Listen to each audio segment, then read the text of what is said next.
Join us now, Elyse Ausenbaugh, and she's global investment strategist. Oh, no. At JPMorgan?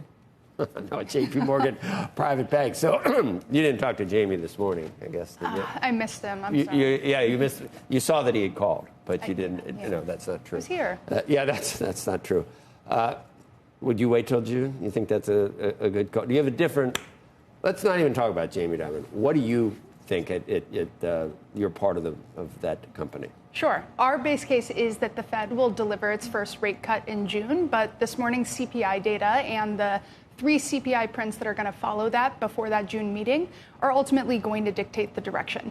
It seems very clear to us that the Fed is balancing the risks of over-tightening and slipping into recession, but also those risks of easing too soon and potentially, skating us into that scenario where inflation does reaccelerate and we have a bigger problem on our hands.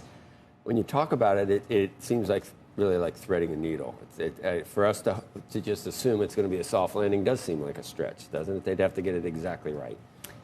I think with the way data has been shaking out, it's not a stretch, and that's why the market has really come around to this. That's a miracle, first time ever, right? Well, I mean, you can look back to the 90s and argue that perhaps we had a soft landing there, or even right before the pandemic, if the pandemic never happened, had we maybe gotten that soft landing.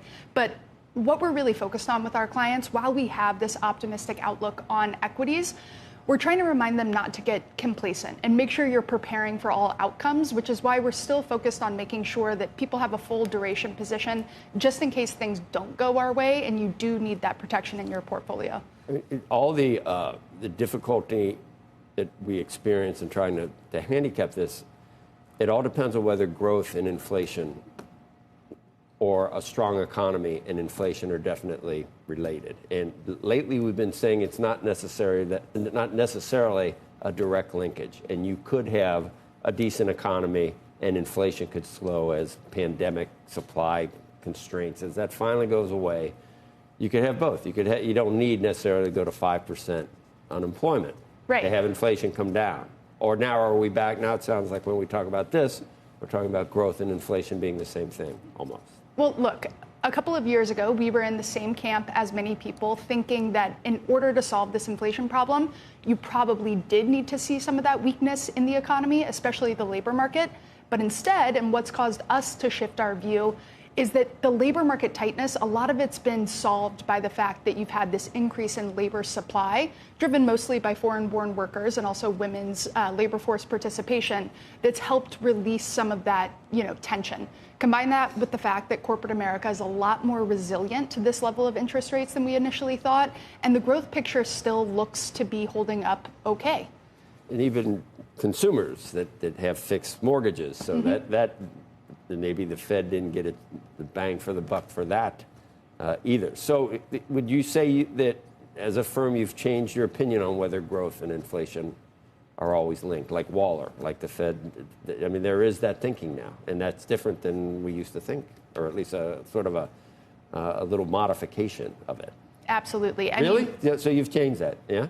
Well, right now, our call is that growth can hold up while inflation continues to come down. And I think it's just kind of this process of learning and recognizing that the pandemic brought about a lot of these distortions that made those traditional economic models a little harder to apply. See, growth holds up, inflation comes down is the opposite of stagflation. Right. So you don't necessarily, that's not at the top of your list of concern. The other is just horrible, where growth comes down and inflation holds up. That's doom, that's death for financial assets. I've seen it. Right. In the 80s, 70s, and 80s. You get a misery index up above 20, and that is miserable for everybody. Of course. We have been fading those stagflation concerns for a while. Really, I think they hit a fever pitch when Russia invaded Ukraine, and there were these concerns about commodity price spikes. But it's not our base case. I think if you are someone who is really concerned about stagflation, you should consider just making sure your portfolio is appropriately diversified beyond just stocks and bonds. We would look to alternatives and especially real assets as a potential hedge against that. I think you're very brave. As you just said, Jamie, you have no idea what you're talking about, kind of. No, not that at all. I mean, look, as a client and customer, you should have taken that call. You should have taken his call today, because you made him feel perhaps a little bit better, because he sounds like he's a little bit concerned about these things. You looking at for 0.4 today? Or, yeah. Whether it's 30 CPI. basis points or 40 basis points, I think big picture, what we need to focus on is those longer term trends. Obviously, we know that option markets are telling us to brace for one of the biggest post-CPI print swings, that Really? we've seen since last spring. Yeah, they're calling for a 90 basis point move in either direction, depending on if the number comes in, either hot or lower than those consensus estimates. But by and large, what we're really looking for is a transmission of, the cool down in the labor market to come through via that wage inflation. If you see an increase for the second month in a row, does that start to concern you? Because people say January was a one-off. Exactly. Well, and I think there was some seasonality in that January data. But again, given that we're kind of in this position where we think the Fed has the privilege of staying patient, given the resilience of the economy, let's wait and see how the data continues to roll in throughout the spring. So that's not that different from what Jamie is saying. Wait and see. But that January number did set us up for either.